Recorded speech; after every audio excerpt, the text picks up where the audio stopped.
Here's what I see.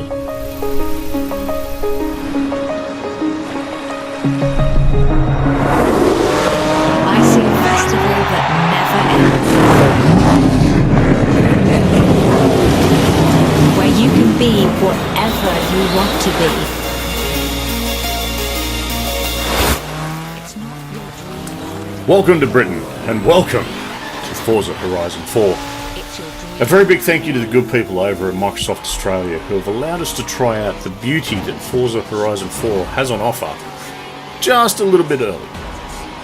Unfortunately, gone are the wide open sunburnt plains of Australia, making way for the rolling green hills and beautiful weather of the British countryside.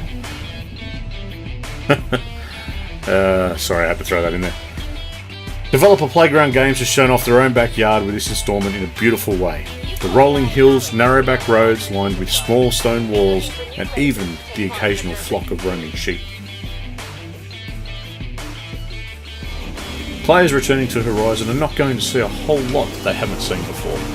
Those new to the series are going to feel right at home very early on. But hey, if it ain't broke, you don't fix it. Controls feel to have been tightened up slightly from 3, probably due to now belting through some small one-way back roads. The core systems though are all still relatively the same. The map feels a little smaller, and as yet I've only seen the main hub. Doesn't look to be any more this time around. As previously, the map is a mashup of Britain with parts of Scotland, England and Wales all on show. Surprisingly, the old world feel that I would think you would get from going to the UK seems to come across very well in the visual styling and the little back roads and very tight corridors that you need to race down. Here's how this is going to work. We're not sanctioned by the festival. Gameplay is somewhere in the middle between an arcade racer and a sim, with all the usual driving aids that can be turned on or off depending on your preference. I've always found Horizon games to be more for the enjoyment than a flat out trying to set a blistering pace, so please keep that in mind.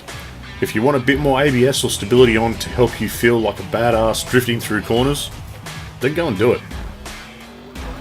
The awards have been tweaked, adding not only cars and cash for your winnings, but novelty items such as horns, clothing, and yes, now emotes. But there's nothing creepier than your avatar doing the Pennywise dance once you've won. Of course, the real stars of the show here are the cars, upwards of 450 of them, all beautifully recreated inside and out. For those of you with an artistic streak, liveries return with all new artistic promise that comes with them. Get out and create them, because I can't, and I just love to use them. I'll stick to what I know, and that's the mechanical modifications.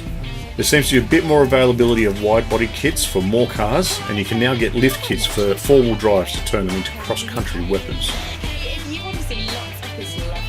You'll also notice a new suspension setup from Forza Motorsport. Drifting suspension. It's time to get sideways. Just remember to tell yourself one thing. The V-Dub Beetle that you have put rally suspension on, 20-inch rims and a 6.2 litre V8 while dressing it up to look like Herbie, it's done for science. For the first time an open world racer experienced dynamic season change. You need to qualify for each seasonal event first, which is done by racing and raising your influence.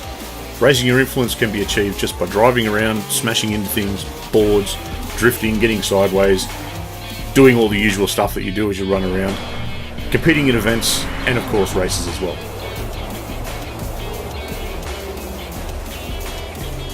Once you have qualified for these events, seasonal change is done really well. Your seasons will be changing on a weekly rotation. Think a weekly challenge reset that you see in other games. Weekly challenges are also set out, each of them timed to coincide with those changes. So far, I've only really got one gripe, and it's very much a minor one. Each new season brings with it the corresponding weather. But the change in weather, it doesn't really affect the driving. It feels borderline cosmetic. The only time you really feel a big difference with the grip levels is when you get over onto the sand, and then everything's just thrown out the window. But that being said, visually the different seasons are a sight. Autumn coats everything in this beautiful orange hue.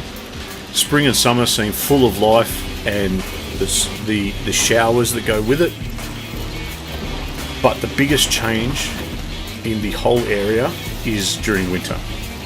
Not only is there a fresh blanket of snow that varies in depth, rivers and lakes freeze over, giving you access to new areas and a new way to get to them. Unfortunately, at this early stage of the release, I was unable to get into a lot of the multiplayer stuff. I've now progressed through the first part of Horizon 4 to be a full-fledged member of the Horizon Festival. You can set up events, unlock world activities, and race with or against other teams. Plus, the new chat feature is as simple as a push of the D-pad to select. Unfortunately at the moment, being that there isn't many people on, it's mainly just people lucky enough to review, I haven't had much chance to interact with a lot of them.